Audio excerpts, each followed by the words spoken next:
Malang benar nasib putu Edwin Chandranata Septiawan. Bocah berusia 4 tahun asal Banjar Peliatan, Desa Keluse, Kecamatan Payangan, Gianyar, ini harus batang kara setelah ayah dan kakeknya meninggal dunia, kemudian sang ibu menikah lagi. Mirisnya lagi, bocah ini dibebankan tanah warisan desa. Sebagai gantinya, tiap bulan ia harus membayar iuran ke desa. Namun karena masih bocah, putu Edwin tidak ikut tedun ngayah. Atas kondisi tersebut, Komisioner Komisi Penyelenggaraan Perlindungan Anak Daerah Bali, Made Aryase, berupaya mencarikan orang tua asuh untuk putu Edwin. Beruntung ada seorang pengusaha yang siap menjadi orang tua asuh.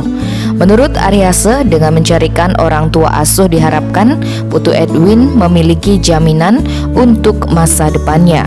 Selain itu, pendidikan putu Edwin diharapkan terjamin. Terlebih, putu Edwin memiliki tanggung jawab yang besar, yakni menjaga warisan orang tua maupun leluhurnya, termasuk menempati tanah ayahan desa.